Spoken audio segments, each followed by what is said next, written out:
In 1958, America entered a new era of automotive design where cars were not just machines, but statements. And right at the heart of this transition came the 1958 Chevrolet Impala, a strange star that represented the final echoes of Harley Earl's curvy, chubby design era, while also opening the door to a bold new direction under Bill Mitchell. But here's what most people don't know. The very first Impala existed for only 1 year, with its own unique chassis, body, and a long list of quirky, fascinating technical secrets that rarely get mentioned. From the name Impala, once mocked by executives, to the pioneering air suspension system that ultimately failed, to fake but fabulous features like the roof vent.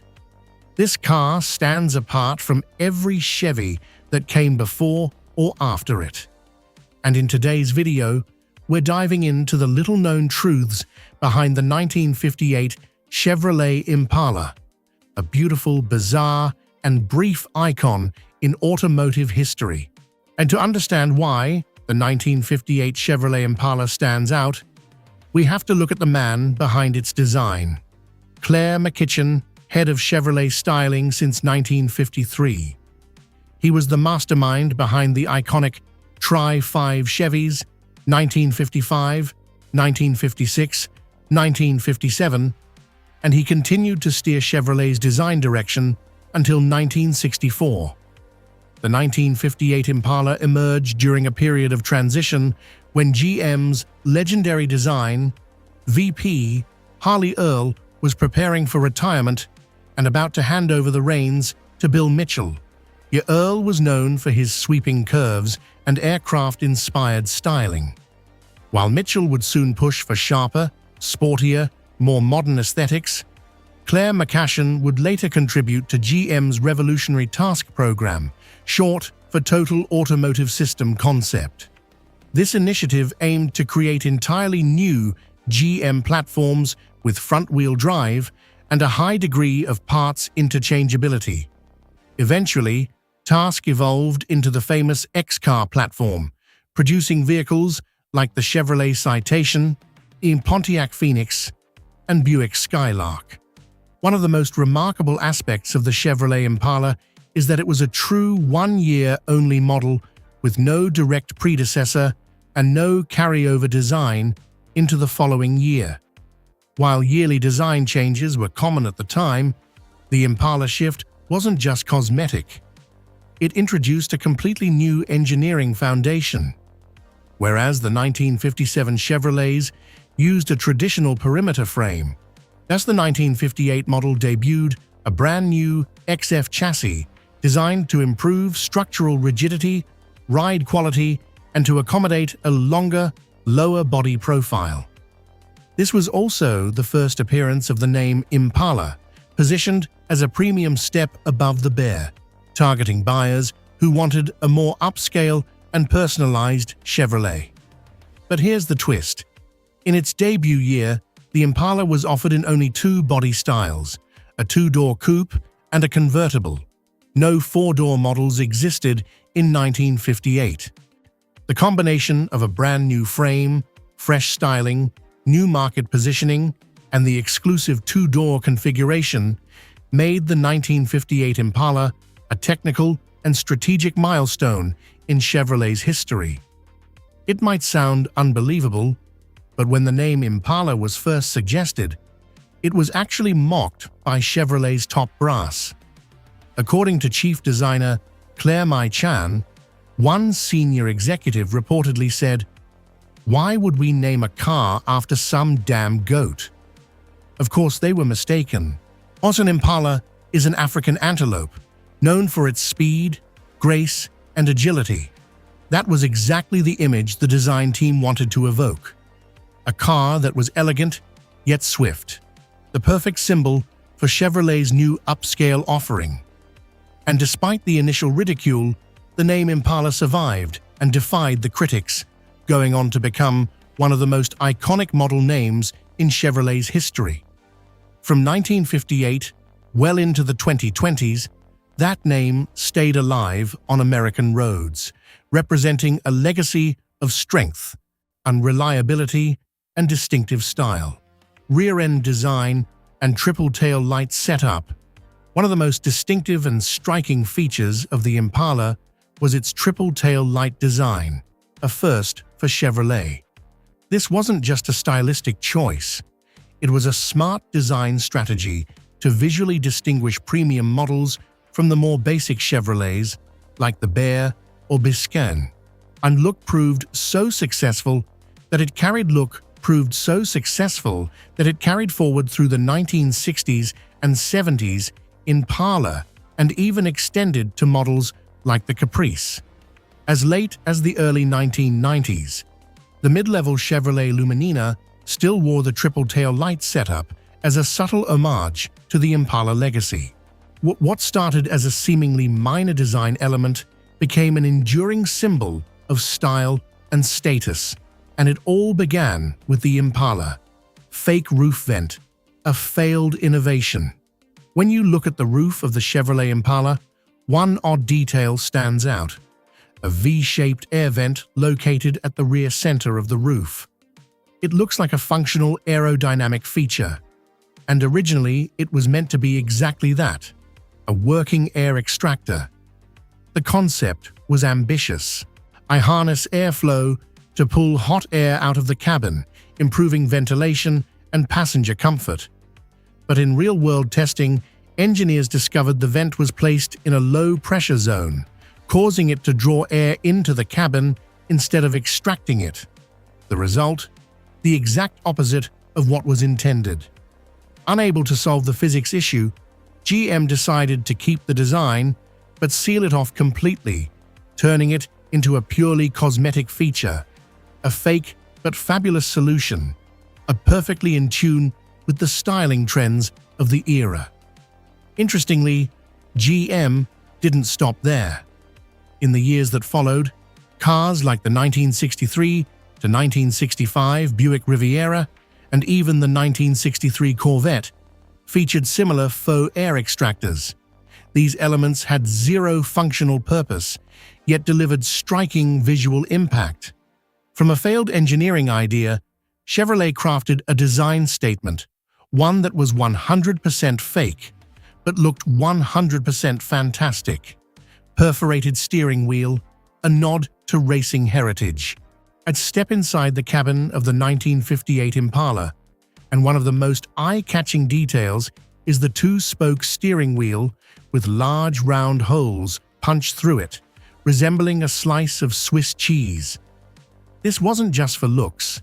The design was inspired by racing, where drivers of the era often drilled holes into their steering wheels to reduce weight and improve steering feedback.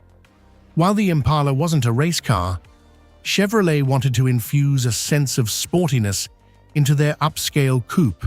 The perforated wheel stands as proof that the design team aimed to blend luxury with performance styling, even if only in appearance. Combined with the powerful engine options available at the time, the race-style steering wheel helped ensure that the '58 Impala wasn't dismissed as just another boulevard cruiser.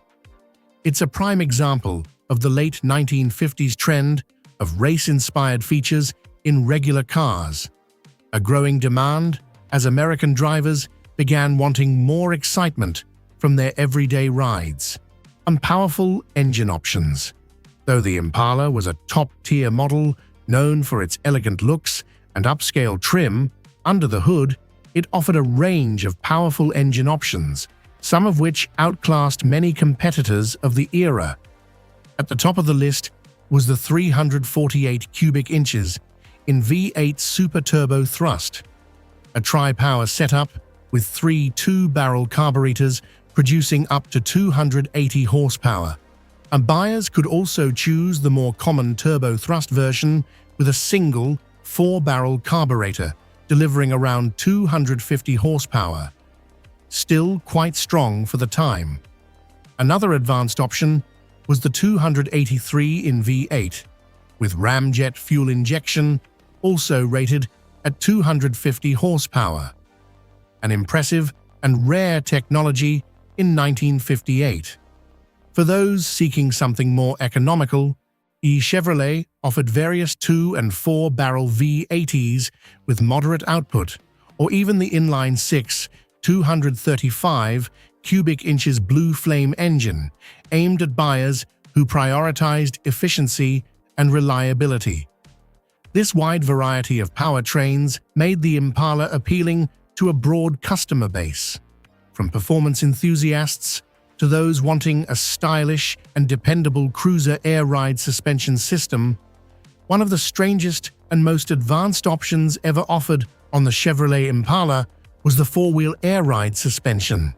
It sounds like something from the 1980s, but in fact, GM experimented with this technology as early as 1958, aiming to deliver an ultra-smooth ride and automatic leveling based on load. The system worked via an engine-driven compressor, which inflated rubber airbags instead of using traditional coil springs. On paper, it promised superior comfort and self-leveling capabilities, ideal for heavy loads or rough roads. But in practice, things didn't go so smoothly. The early air ride system was prone to leaks, had unreliable pressure valves, and the compressor stole a noticeable amount of engine power. Many owners reported sagging suspensions, uneven ride height, or complete failure within months. GM had to act. They recalled all Impalas equipped with air ride, replaced the suspension with conventional setups, and refunded customers. As a result, very few Impalas still have their original air ride system, making surviving examples rare collector's items today. You might think that the 1958 and 1959 versions of the Impala are the same, but they're not. Though they share the name Impala, the 1958 and 1959 models are so different that they could be considered entirely separate generations. Their differences go far beyond exterior styling. They reflect major shifts in engineering, driving feel, and design philosophy. Both cars use the XF frame, but by 1959, Chevrolet lengthened the wheelbase, widened the body, and lowered the roofline. The result, as the 1959 Impala looked longer, lower, and sleeker, offering a much more modern, streamlined appearance compared to the curvier, chunkier 1958 model. One of the most noticeable changes was the seating position.